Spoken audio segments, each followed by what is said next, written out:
ಹಿರಣ್ಯಕೇಶಿ ಸಹಕಾರಿ ಸಕ್ಕರೆ ಕಾರ್ಖಾನೆಯು ಅಣ್ಣಾ ಸಾಹೇಬ್ ಜೊಲ್ಲೆ ಅವರ ಹಿಡಿತಕ್ಕೆ ಬಂದಾಗಿನಿಂದ ಸ್ವಚ್ಛತೆ ಸೇರಿದಂತೆ ಬದಲಾವಣೆಗಳು ಕಂಡುಬರುತ್ತಿದ್ದು, ಈಗ ಕಾರ್ಖಾನೆಯ ನಿಯಮಾವಳಿಗಳಂತೆ ಜೊಲ್ಲೆ ಅವರ ನೇತೃತ್ವದಲ್ಲಿ ನೂತನವಾಗಿ 5 ಜನ ನಿರ್ದೇಶಕರನ್ನ ಆಯ್ಕೆ ಮಾಡಲಾಯಿತು.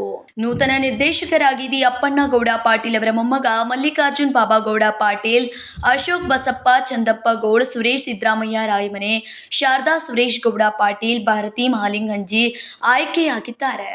ಕಾರ್ಖಾನೆ ಮಾರ್ಗದರ್ಶಕರಾದ ಅಣ್ಣಾ ಸಾಹೇಬ್ ಜೊಲ್ಲೆ ಮಾತನಾಡಿ, ಕಾರ್ಖಾನೆಯ ನಿಯಮಾವಳಿಗಳಲ್ಲಿ ಅಮೆಂಡ್ಮೆಂಟ್ ಮಾಡಲಾಗಿತ್ತು.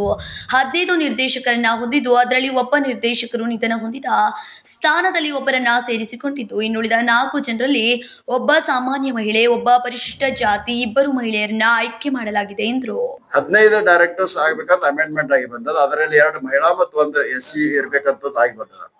ಅದ್ರ ಸಲುವಾಗಿ ಅದು ಕೂಡ ಅಮೆಂಡ್ಮೆಂಟ್ ಆಗಿ ಬಂದದ. 21.1 ಆಕ್ಟ್ ಮತ್ತು ರೂಲ್ಸ್ ಪ್ರಕಾರ ಈಗಿನ ಇಲೆಕ್ಷನ್ದಾಗಂತೂ ಆಗುತ್ತದ 15.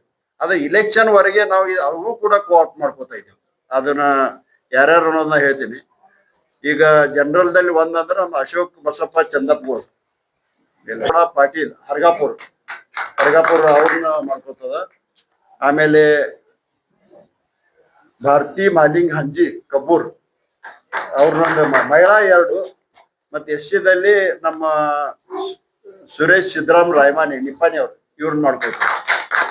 ಹಿಂಗ 5 ಜನ ಇವತ್ತು ಕೋಆಪ್ಟ್ ಮಾಡ್ಕೊಂಡೇವ್ ನಾವು. ಅವ್ರ ಮುಂದಿನ ದಿನಮಾನದಲ್ಲಿ ಇಲ್ಲಿ ಎಲ್ಲರ ಸಂಘಟ ಜೊತೆಗೆ ಕಾರ್ಯನಿರ್ವಹಿಸ್ತಾರ ಅಂತ ಹೇಳ್ತೇವೆ. ಈ ವೇಳೆ ಕಾರ್ಖಾನೆಯ ಅಧ್ಯಕ್ಷರಾದ ಬಸವರಾಜ್ ಕಲ್ಲಟ್ಟಿ, ಉಪಾಧ್ಯಕ್ಷ ಅಶೋಕ್ ಪಟ್ಟಣ್ ಶೆಟ್ಟಿ ಹಾಗೂ ನಿರ್ದೇಶಕ ಮಂಡಳಿ ಸದಸ್ಯರು ಹಾಜರಿದ್ದರು.